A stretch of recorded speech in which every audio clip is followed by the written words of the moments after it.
السلام عليكم، مرحبا بكم في مطبخكم ونساء. ان شاء الله كامل تكونوا بخير وصحتكم لاباس.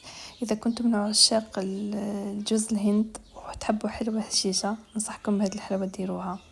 راهي سهله وبنينه، وتشوفوا الطريقه تاعها شحال سهله وبنينه. حلوه جافه بجوز الهند.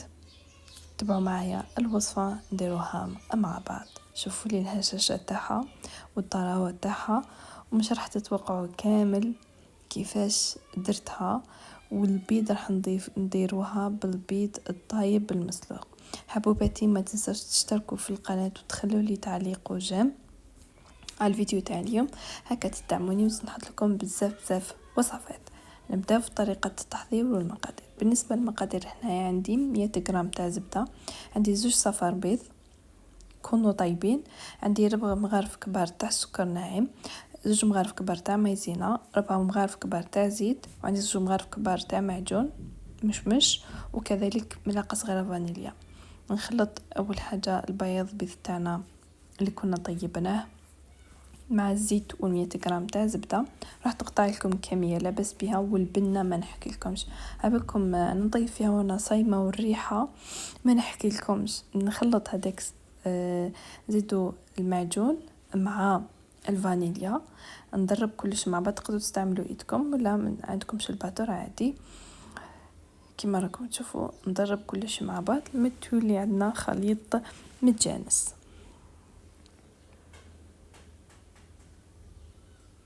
انا هنا لميتها هكا باسكو البول تاعي شويه كبير، حاب دايما نخدم في اللتع. باش نحكي لكم على البنه، نضيف هنا المقادير الجافة اللي هي قلنا 4 مغارف كبار تاع السكر ناعم مع 2 مغارف كبار تاع مايزينا. نخلط كلش مع بعض ونضيف كيس خميرة كيميائية كما راكم تشوفوا، الكيس كامل.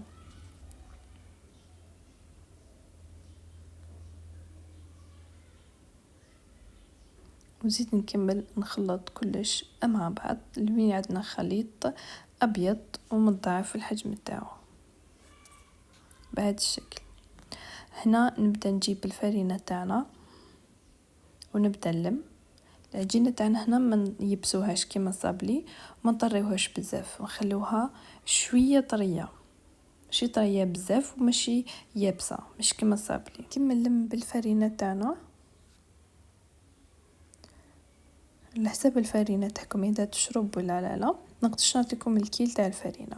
هنا انا تقريبا استهلكت 2 كيسان ونص تاع فرينه. ما نقدرش نقول لكم الفرينه شحال، قلت لكم على حساب الفرينه تاعكم. نلموها مليح هكايا وما نعجنوهاش، نلمو هكا فقط كما راكم تشوفوا باطراف الاصابع، مانيش نعجن فيها، فقط راني نلم فيها. دائما نقول لكم الحلوه تاعكم نلموها برك ما نعجنوهاش. وشوفوا هنا انا جاتني كنت حنخليها هكا بصح راهي طريه، نزيد لها شويه هكا فريحه المغرف وكملت لميتها. وشوفوا القوام تاعها كيفاش راح يجي. انا الحبه تاوعي باش يجوني كامل كيف ما نحبش نسرق في الميزان، نوزنها كامل كيف 25 غرام وندورها ونحطها في المول، لانه طريه راح تحكم هي الشكل وحدها مدور اوتوماتيك بلا ما تدوروها بلا ما ديروا الشكل تاعها. كي نخلوها هكاك شويه ما عندها شويه طريه راح حتى تطلق روحها كي تبدا تطيب وتعطينا الشكل هذاك الدائري تاعها كما شفتوا.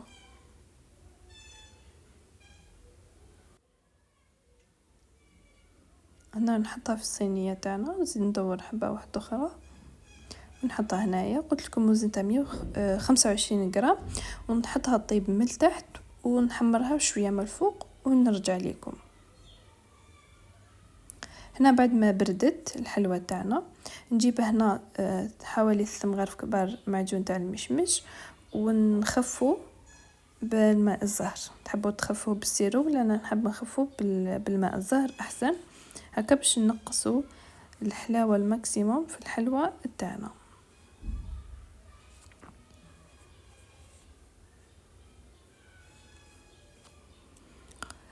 حطيتهم على نار دافيه ذابوا مليح وتخلطوا مليح، يكون عندنا الخلط تاعنا هذا دافي، ونبدا نشمخ فيه هذاك الحلوى تاعنا. نحطها هكا واحد 3 دقائق و 2 دقائق فقط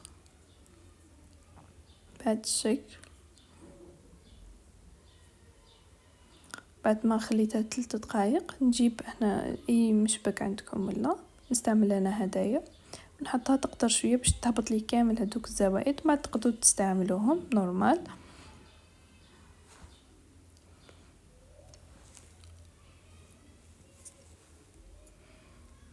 بهذا الشكل ونحط باقي الكميه بيت ما هادوك يقطروا نحط انا هادوما راهم يتشربوا بهذا الشكل كما راكم تشوفوني نخدم فيها. راني نقول لكم البنه هايله، حلوه الزمان، تفكرنا بحلوه الزمان، بريحه الزمان، بريحه جدودنا.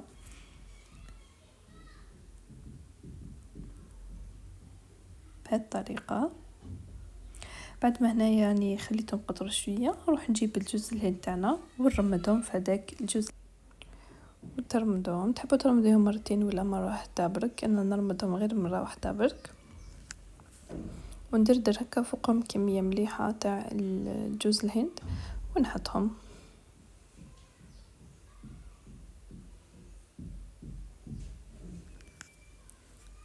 بهذا الشكل. والله ما تندموش اذا درتوها، راهي بنينه هذه الحلوه بزاف بنينه. وهنا شوفوا بعد ما كملت كامل الكميه، شوفوا شحال قطعت لي الكميه لاباس بيها. نحطهم هكا في الكيسات ونقدمهم. ان شاء الله كانت الوصفه تاع اليوم عجبتكم. اذا عجبتكم حبوا بعدي ما تنساوش تدعمونا باشتراك في القناه وتعليق. راني نحط فيديوهات ولكن التفاعل بزاف ناقص.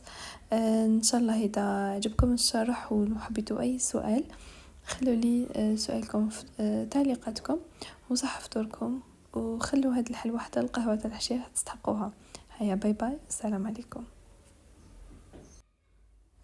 وهاي ليك نقسم لكم حبة قدامكم وشوفوها النتيجة تاعها كيفاش.